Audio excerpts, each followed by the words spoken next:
I heard it, but I heard someone say some time ago that death is as much a part of life as living. I think that is a true statement. It's not always pleasant to think of, but ever since Adam and Eve sinned in the Garden of Eden, death has existed in this world and will continue to do so until the Lord returns. There's a passage in Genesis, and I'll go ahead and tell you, a great deal of our thoughts tonight come from Reagan's dad. We affectionately refer to him simply as Papaw. I say that a lot, and it occurred to me that sometimes we have folks that watch the live stream, and they may think, who is he talking about? But Reagan's dad, Roger Campbell, Papaw, however you want to refer to him, he wrote an article, and it was called When Abraham Lost Sarah. And the text is from Genesis 23. If you want to turn there, we'll look at several things here in Genesis 23. Again, a lot of the thoughts are taken from that. I saw that article, and knowing that we had a sermon coming up from Genesis 22 pertaining to Abraham and worship, I thought that would be a good thing to look at the evening of that sermon. And so that's what we're going to do tonight. But first, I want to mention a few things about burial customs, and you'll kind of serves as a segue into some lessons that we'll look at from When Abraham Lost Sarah. Now, some of you were in the Wednesday night class we did. It's probably been, I think it's been about a year since we did this class, looking at a lot of, it's kind of geography, it's kind of archaeology from the Biblical History Center down in LaGrange. And we talked about some of these things, but archaeologists, and you know, what we're dealing with tonight pertains a lot to death and how to, some lessons that we can learn from that, hopefully some helps when we deal with that, because if we live long enough, we're going to experience the death of someone close to us. But also, one of the things that we'll notice, hopefully that you'll notice in this lesson, is that archaeology, as we pointed out numerous times, confirms the Bible over and over again.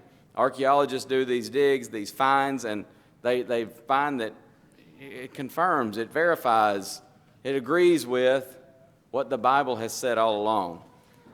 But there's, over in Jerusalem, there against the slope of what is called the Hinnom Valley, archaeologists have uncovered the remains of a tomb. It was built in a line of about half a dozen or so other tombs that dated back to Old Testament times. The door of the tomb was preserved only at the lowest level. This thing dated back to, I think it was, I didn't have the actual date, but I think it was 400 to 600 BC, something like that.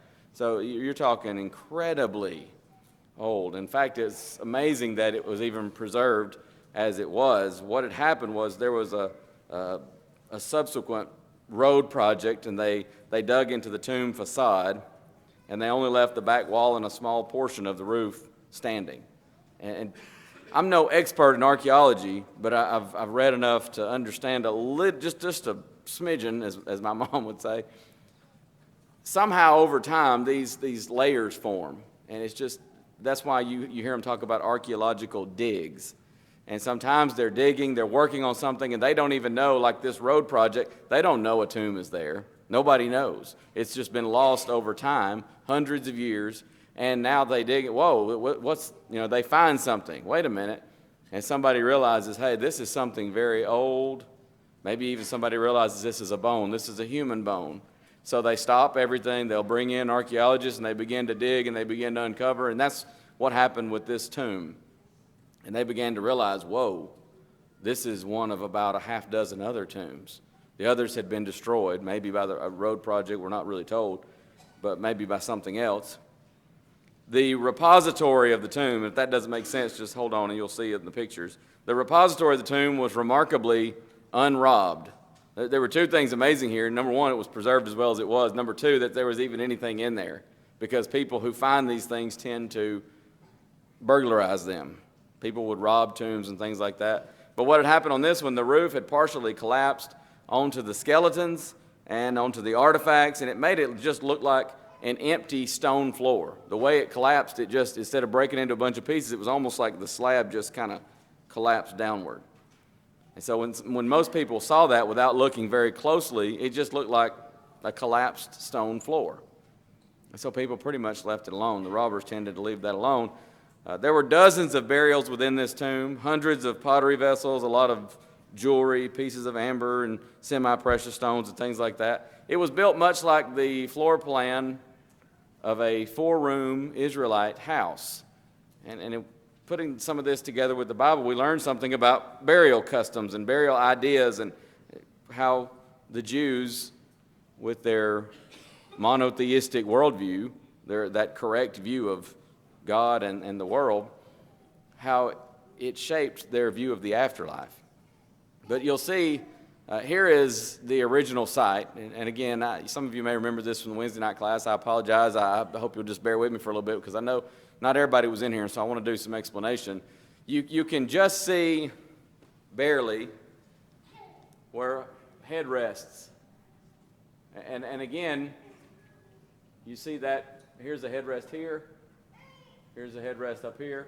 This would seem to be kind of your patriarch and matriarch, because here these were burial spaces for someone who was obviously smaller. Down here is the repository. Now, if that still doesn't help a whole lot, it helps to me to see a little bit different image of it. This is a replica of that tomb. This is what you'll see if you go and view it at the Biblical History Center. Some of you all have been there, and you may recall this. And here you get a little bit better look at what we call the repository. So the skeletons, in fact, you can see they've put a replica skeleton. You might be surprised to know that's not real. But when the bones are all together like that, lying down, and the flesh is decomposing, it's what they call an articulated skeleton.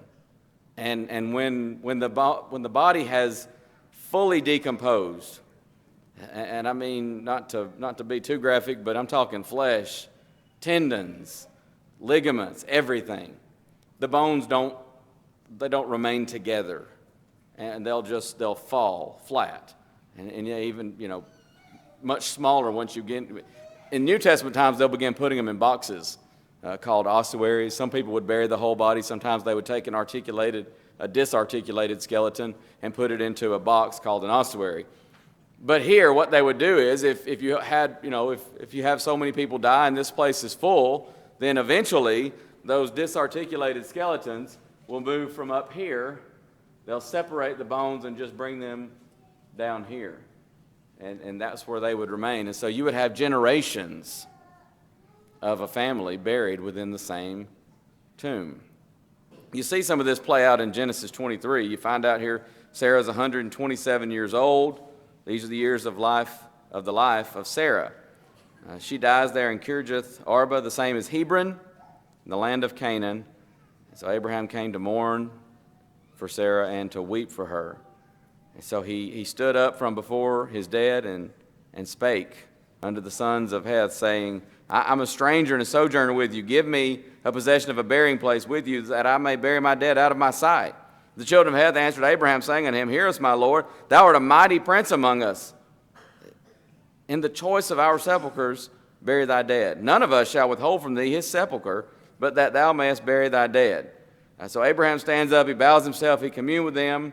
If it be your mind, he says in verse 8, that I should bury my dead out of my sight, hear me and entreat for me to Ephron, the son of Zohar, that he may give me the cave of Machpelah, which he hath, which is in the end of his field, for as much money as it is worth, he shall give it me for a possession of a burying place amongst you.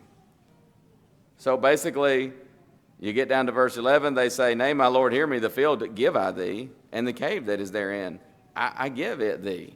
In the presence of the sons of my people give I it thee. Bury thy dead.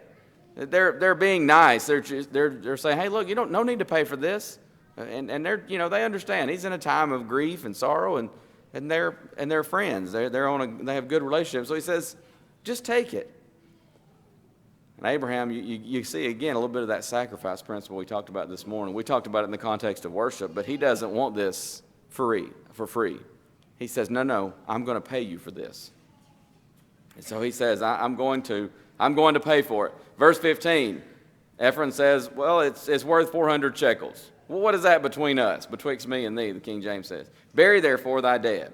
Abraham hearkened unto Ephron, weighed to Ephron the silver, which he named in the audience of the sons of Heth, 400 shekels of silver, current money, with the merchant.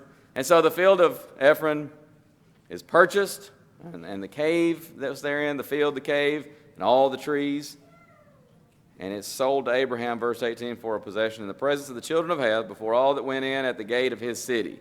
And after this, Abraham buried Sarah his wife in the cave of the field of Machpelah before Mamre, the same as Hebron in the land of Canaan.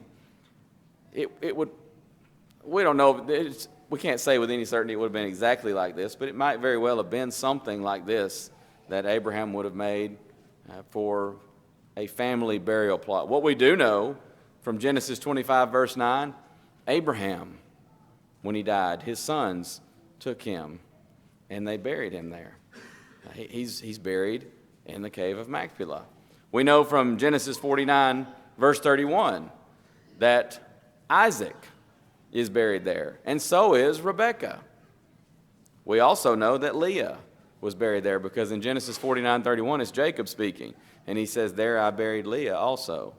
Rachel was not buried there because, you recall, she died on a journey. They didn't have the ability to preserve a body, and so when a body died in that culture, you buried pretty quickly. So she was not in the family tomb, but Leah was.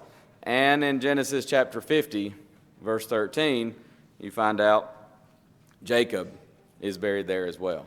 So these tombs could be used for generations. But as you see, it would be kind of a U shape, and you'd have a central courtyard that would be surrounded by what we might call rooms on either side. And that's a crude term to use for it, but you get the idea. The main place is there for the adults on the top and left, the shorter places with the headrests in a row for smaller adults or children. And these benches that you'll see, the up top portion, if you want to call it that, they were for the primary burial, which was the burial with the grave cloths and things like that.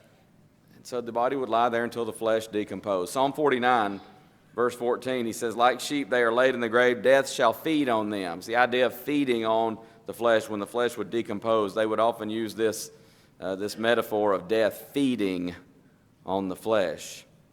They'll consume in the grave. And verse 15 of Psalm 49, he says, but God will redeem my soul from the power of the grave, for he shall receive me. But they had this metaphor that they would use of death feeding on that body, the flesh. And then, of course, after the disarticulation, the bones would be moved underneath to the repository. But the resemblance to a house plan, it seems at least to have expressed a positive association of the place of dead folks in a home. It's the understanding that they are gone in a sense, but they have not just ceased to exist. Here are those that were in covenant relationship with God, and they've gone home. And so you lie the body in this resting, sleeping position. You see this used numerous times throughout Scripture. If you want to turn over, it's just a page, and well, no, it'll be a couple of pages in my Bible. But Genesis 25, verses 8 through 10, Abraham gave up the ghost, and that's just another way of saying he died. He died in a good old age, and an old man, full of years, was gathered to his people. He was gathered to his people. That's how they viewed death.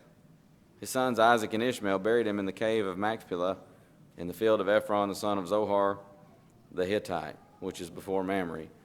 In Genesis 49, you see something similar with Jacob being gathered to his fathers. You see this in 2 Samuel 19:37.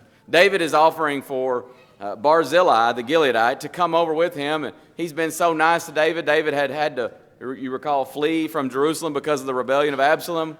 And so now he says to Barzillai, you come home with me, and I'm going to take care of you. But Barzillai was an old man. And he says to David, we won't read the whole passage, but he says in verse 37 of 2 Samuel 19, let thy servant, I pray thee, turn back again, that I may die in mine own city, and be buried by the grave of my father and of my mother. Gathering to your people. 2 Kings 9, Verse 28 mentions Ahaziah. His servants carried him in a chariot to Jerusalem. They buried him in his sepulchre with his fathers in the city of David. 1 Kings 13:22. We talked about this morning, this young prophet, but one of the things that was told him was, thy carcass shall not come into the sepulchre of thy fathers. That was one of the consequences of his disobedience.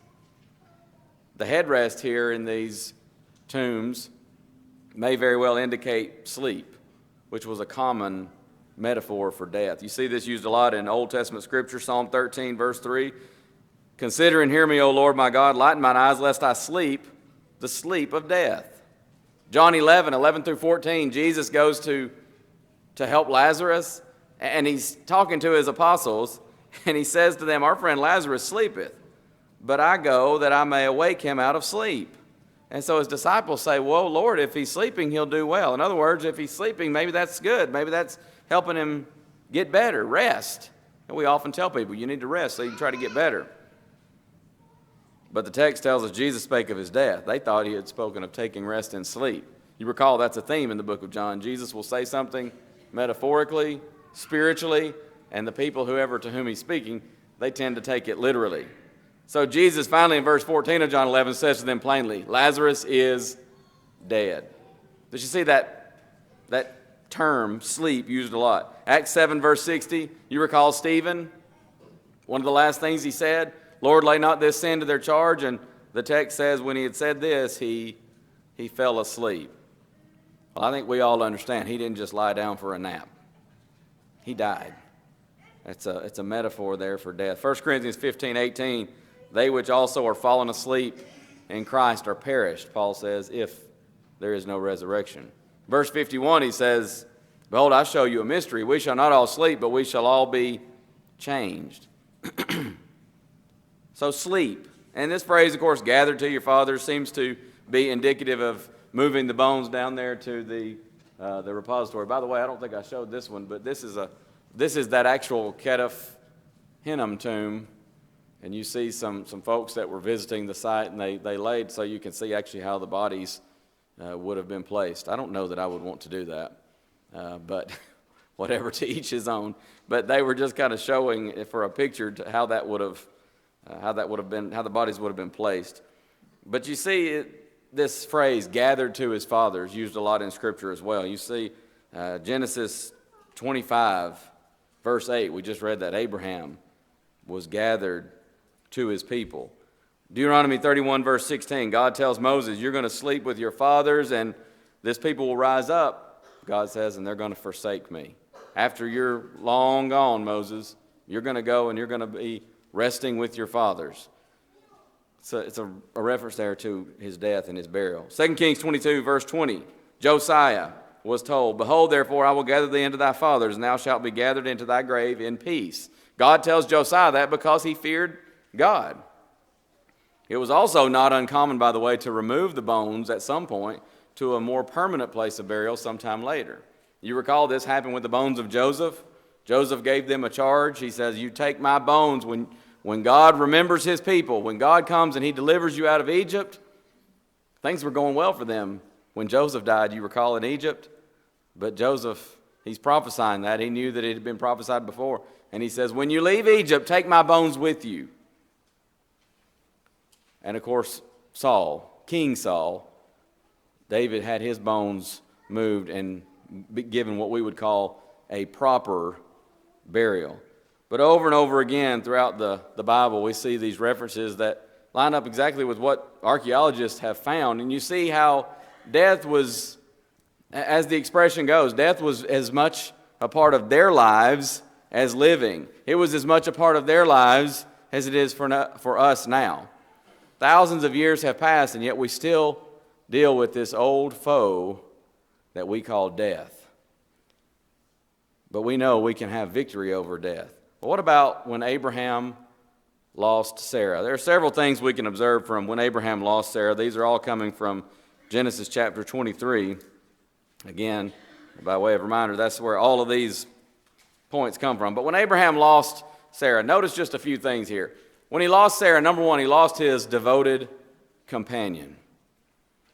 Sometimes when loss happens, we lose a devoted companion. She was, according to the text there in verse 1, 127 years old. People lived longer in this time. We understand that, and Abraham and Sarah especially, because they were special beneficiaries of this promise from God, which we actually are beneficiaries of that promise as well, because that promise ultimately led to the Messiah. But she's 127 years old when she dies. She's 10 years younger than Abraham. We learned that from chapter 17, verse 17, where Abraham says, hey, I'm 100 years old. Am I going to have a child? Sarah's 90 years old. So we learned there's 10 years between them. So you think about when Abraham left his home, when he was called by God, Genesis 12, beginning there in verse 1. According to verses 4 and 5, Abraham was 75 years old when he left. And they're married at that time. They're already married. So, doing the math, Bob, you can help me with this if I'm wrong, they had been married at least 60 years, for over 60 years minimum, when Sarah dies here in Genesis 23. He lost his devoted companion. And when he left home, when God says, get away from your father's house, Abraham, get away from your kindred, and just go where I'm going to tell you. He doesn't tell him where they're going. He just says, go where I tell you to go, Abraham. And Abraham, being simple man of faith that he was, trusting faith, obedient faith, he left. But he didn't leave alone, did he? You see, Sarah went with him. She was with him when he left home. When they traveled through Canaan, through Egypt, back to Canaan, he wasn't alone. Sarah was with him. He parts ways with Lot in Genesis 13. There was strife between the herdmen, and Abraham says, you choose one way, I'll go the other. The land's not, we need more room. But he says, we don't want to fight, we're brethren. But they go different ways. But you know who he didn't part from? Sarah. That's his devoted companion. In all kinds of trials and all kinds of blessings, Sarah was always right there by his side. That was his companion. They're a great example of how marriage should be. Jesus, quoting from Genesis, says, for this cause shall a man leave father and mother, and shall cleave to his wife, and they twain shall be one flesh. Matthew 19:5. What a great example of marriage as God would have it. Oh, there were tough times. There were times when maybe they didn't always get along. In fact, there's a couple of times recorded in Scripture where she sort of chides him a little bit. Maybe he chides her a little bit. He wasn't always the best example, but they loved one another, and they stayed together. Somebody has once said marriage requires a lot of leaving and a lot of cleaving. And Abraham and Sarah are a great example of that. But when she died, when he lost Sarah, he lost his devoted companion. Number two, when he lost Sarah, he became a widower. This undoubtedly had to be a very difficult and awkward thing. Even to this day, it's not easy to transition from someone says, are you single? Or maybe you're filling out a form and you go to check married and you realize, no, I'm a widow, or I'm a widower. That's not an easy transition. It's undoubtedly difficult, maybe even awkward. And so we need to have compassion for people who are making that kind of life adjustment, trying to figure out what we sometimes refer to as a new normal. No doubt that's not an easy situation for Abraham, and you can fast forward a few thousand years into the future, and it's still not an easy situation when someone goes through that. When Abraham lost Sarah, he became a widower. We need to make application of Romans 12:15 and rejoice with those that rejoice, but weep with those who weep. And try to help out however we can when people go through situations like that, because it is difficult. And when that husband or that wife loses their devoted companion and becomes a widow or a widower, that's a tough transition to make. But notice number three, when Abraham lost Sarah, he did not deny that she was gone. Now, he didn't think she had ceased to exist, but he doesn't just live in denial. He understands her state has changed. In fact, he mentions several times her departure from this life. If you look at chapter 23, verse 4, I'm a stranger and a sojourner with you. Give me a possession of a burying place with you, that I may bury my dad out of my sight. You can drop down to verse 8. He communed with them, saying, if it be your mind that I should bury my dad out of my sight, hear me. And then, of course, in verse 13, again he says, if thou wilt give it, I pray thee hear me, for I pray thee hear me, I will give thee money for the field, take it of me, and I will bury my dead there. He could hold on to memories, and he would hold on to memories of Sarah. He would cherish those for the rest of his life. But he understands and he acknowledges that she's not here in this life anymore. She's not ceased to exist. She's not gone in that sense. But he understands that she's no longer on this side of eternity, as we sometimes use that expression. Sometimes when death hits close like that, we can live in denial. But part of the healing process is acknowledging the death. Acknowledging that person is no longer with us this side of eternity. And so, again, it's preparing to adjust to a new normal. It's preparing to move forward. It's not preparing to get over it. You don't get over it when you love someone. When someone is that special to you, you don't just get over it. You don't want, if something happens to me and one day, if I live long enough, even if there's, if I live to a ripe old age, unless the Lord comes back first, I'm going to leave this earth. I don't want my relatives my friends, to just get over it. I want to be remembered, but I do want them to move forward with life. And sometimes we do. We live in denial. David in 2 Samuel 12, he's fasting. He won't get up. He won't eat. And they're scared to death to tell him that the child is dead. He gets up and he figures it out. I've read that sometimes and I've thought, what did they think they were going to do? Just let him fast till he died? Just let him sit there and let him live in denial when the child is dead and they're going to just try to pretend like nothing has happened? Eventually, at some point, he has to find out. But he did, and he gets up and he says, well, there's nothing I can do now. I'm going to start moving forward. It wasn't that he wasn't grieving.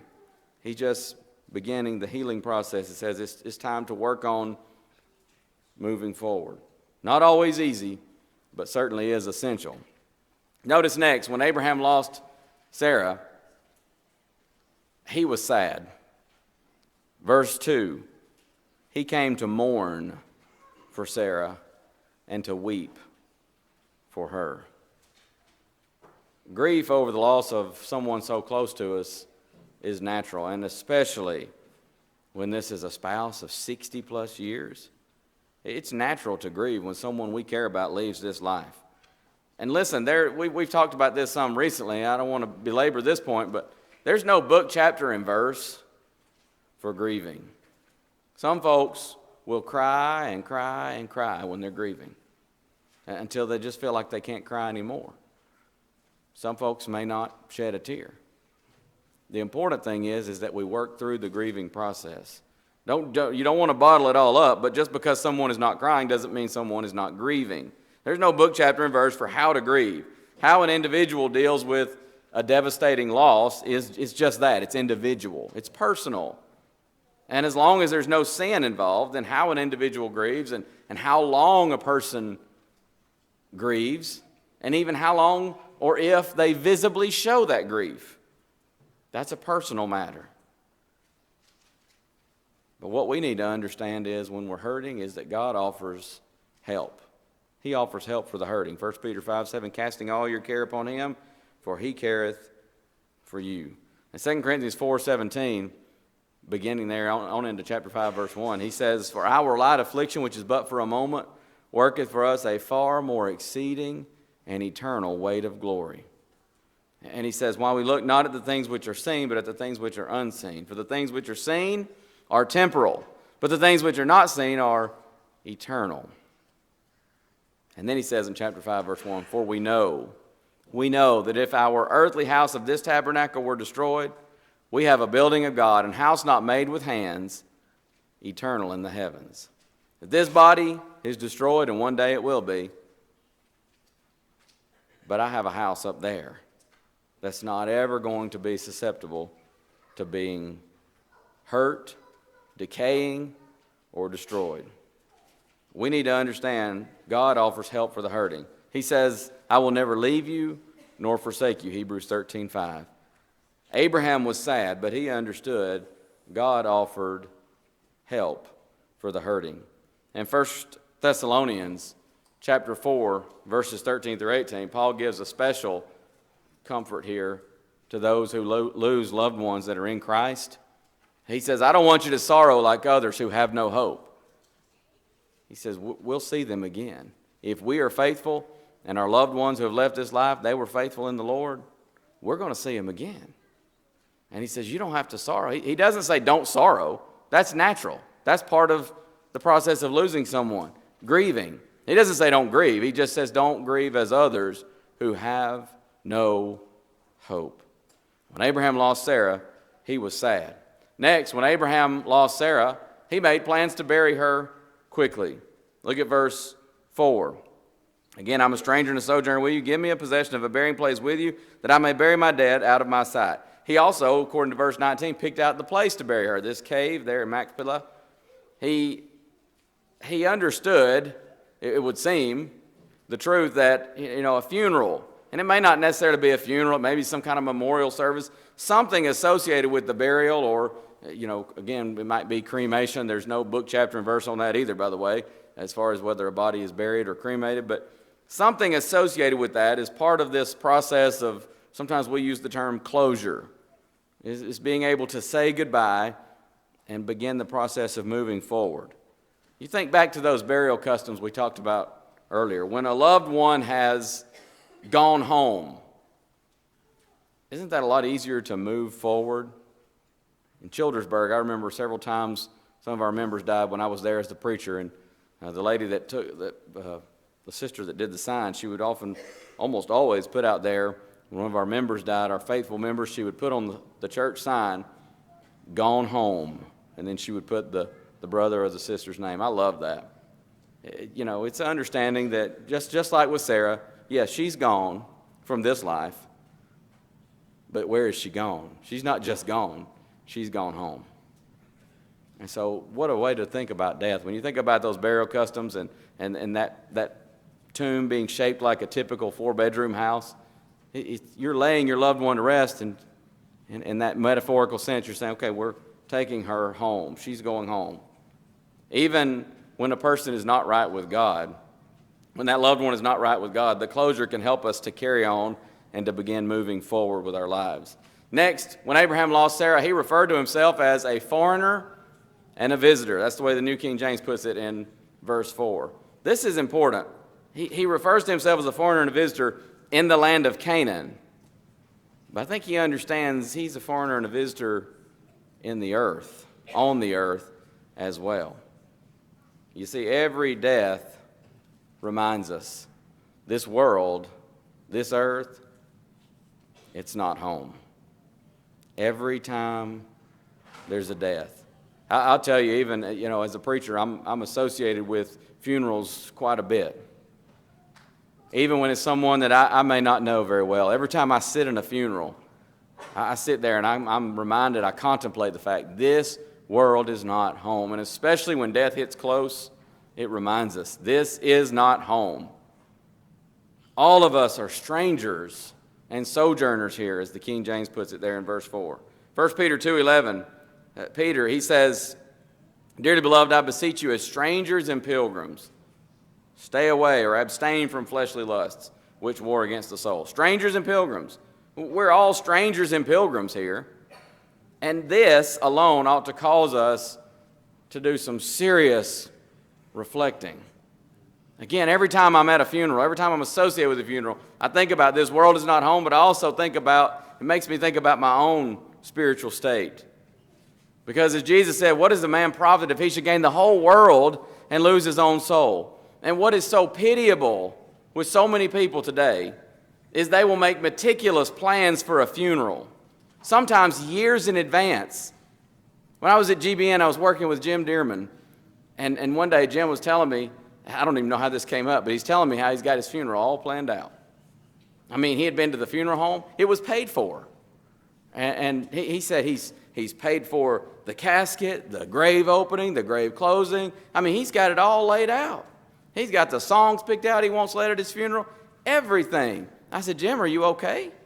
Is there something I need to know about? Is something wrong? He says, no, I'm feeling good. I'm in good health. Doctor says everything looks good. He said, I just want to be ready. I said, okay. But you know how many people will do that? They will pre-plan and go to such detail. And it may not even be necessarily that with a financial sense, but I've seen situations where people had it written out in very detailed instructions that they left for their family. Here's exactly how I want my funeral to go. Nothing wrong with any of that. I'm not saying there's anything wrong with that. But sometimes people will do that. And you know how much planning they'd make for their own eternal soul? Not a bit. That is pitiable. That is sad. I think about James 4, verses 13 and 14. James says, "Go to now, ye that say today or tomorrow we'll go into such a city and buy and sell and get gain, whereas you know not what shall be on the morrow. For what is your life? It is even a vapor that appeareth for a little time and then vanisheth away."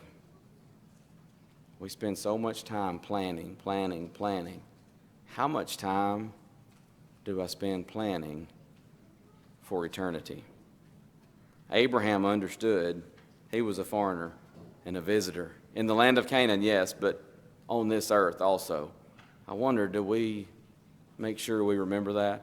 I hope every time you even hear of a death, it will remind you you are a stranger and a pilgrim here on this earth. And the day is coming when it will be your name, my name, in the obituaries. It'll be your funeral, my funeral. And then the only thing that will matter is, did I make planning, did I pre-plan for where my soul is going to be throughout eternity? Notice next, when Abraham lost Sarah, he married again. Look on into chapter 24. Not chapter 24, chapter 25. Her name was Keturah, and to this union were born 6 sons. There in verses 1 and 2 of chapter 25. Look, God does not require a widow or a widower to marry again, but he allows for such. The only provision, stipulation that's given is in 1 Corinthians 7:39. It says the wife is bound by the law as long as her husband liveth, but if her husband is dead, she's at liberty to be married to whom she will, only in the Lord. In other words, in accordance with God's commands. The Bible is silent on some kind of a timetable for remarrying. So again, this is one of those things that's personal, and we need to avoid trying to bind this on somebody else. Sometimes a person will say, and I've heard people say that there's a general rule that it's good to wait a year after a loss like that. I don't know that I could bind that on anybody. I know I can't bind that on someone, but sometimes folks say, well, she's remarrying too soon. He's remarrying too soon. Sometimes people even say, boy, it's been 10 years. Don't you think you need to be looking for somebody? I say, that's personal. It may be. I knew a gospel preacher several years ago. And this poor fellow, you could just watch. He was an elderly gentleman. But every lectureship he went to, the women would throng him. And he was the most eligible gospel preacher bachelor, I suppose. But he told people, he said, I have no interest.